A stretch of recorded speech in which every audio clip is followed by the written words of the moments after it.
Assalamualaikum warahmatullahi wabarakatuh. Alhamdulillahilladzi an'amana bil iman wa arsyadana bil islam wa atamahu bil ihsan wa huwa yarzuquna bis sa'adati wal aman.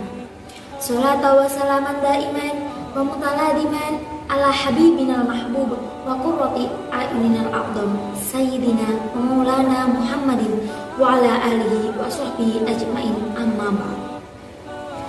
Syukur alhamdulillah kita ucapkan kehadirat Allah Subhanahu wa taala yang telah memberikan rahmat serta inayahnya sehingga kita masih dalam keadaan sehat walafiat dan mampu melakukan aktivitas seperti biasanya.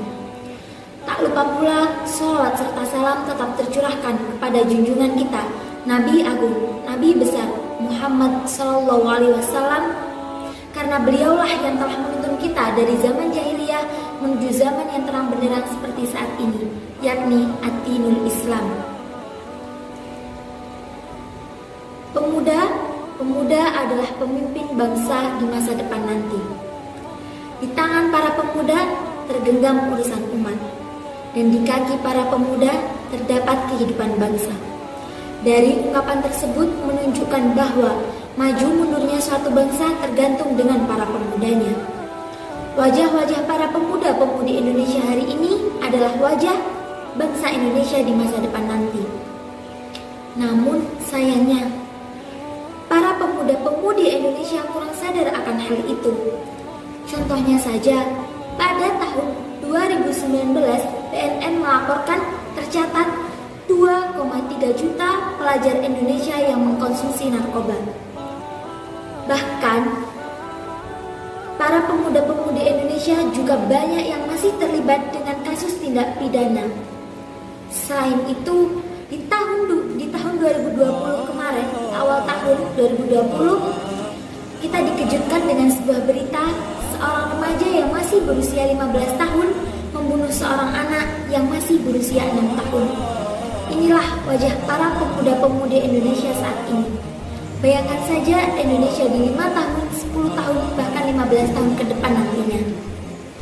Lalu, bagaimana caranya agar dapat menjadikan para pemuda-pemudi Indonesia ini sebagai penerus bangsa dan juga agama yang baik?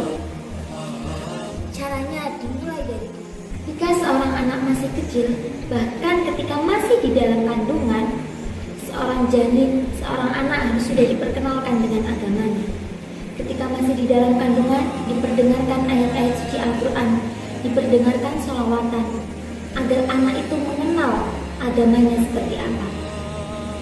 Kemudian ketika sudah lahir, ketika sudah beranjak semakin besar, seorang anak harus dididik agar kuat keimanannya.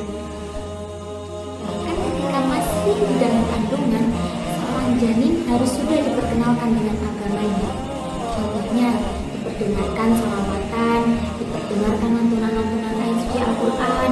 Kemudian ketika anak itu lahir, semakin diperkenalkan lagi, sering-sering didengarkan ayat suci Al-Quran. Ketika sudah semakin besar, dididik agar kuat keimanannya. Karena pada masa-masa itulah seorang anak akan lebih efektif untuk menerima suatu ilmu.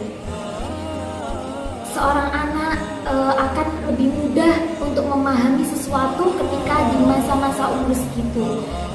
Ada sebuah ungkapan yang mengatakan seorang anak menerima ilmu ketika masih kecil itu akan sama melekatnya seperti seseorang yang sedang memahat batu. Kemudian, apakah ketika kita sudah beranjak remaja sudah stop, tidak perlu lagi mencari ilmu agama, menuntut ilmu agama? Itu salah besar. Ketika kita sudah beranjak remaja, kita harus tetap menuntut ilmu agama untuk menjaga keimanan yang ada di dalam diri kita, agar keimanan yang ada di dalam diri kita tidak mudah tergoyahkan. Makanya banyak sekali banyak sekali pengajian, PPK yang memakai slogan mengaji itu penting. Maka kita harus menjadikan mengaji sebagai rutinitas di dalam kehidupan kita, bukan hanya untuk mengisi waktu luang saja. Karena ketika di dalam diri seseorang terdapat keimanan namun tidak terus dijaga, maka keimanan itu perlahan-lahan akan hangus dan dikalahkan dengan hidup dunia. Kita ingin itu itu kita ingin, ketika keimanan yang ada di dalam diri kita itu tidak kita jaga, maka kita akan menuruti nafsu-nafsu yang kita inginkan. Jadi, wahai para pemuda-pemudi Indonesia sekalian, marilah ilmu agama dimanapun, kapanpun, dalam keadaan apapun. Karena ilmu agama itu sangat penting. Ilmu agama itu adalah pedoman pertama di dalam kehidupan kita. Wahai para pemuda-pemudi Indonesia sekalian, marilah memperdalam ilmu agama untuk masa depan bangsa dan juga untuk bekal kita di akhirat kelak. Kita harus menjadi para pemuda-pemudi Indonesia yang berperan, bukan bawa perasaan, melainkan membawa perubahan. Terima kasih. Sekiranya itu saja dari saya.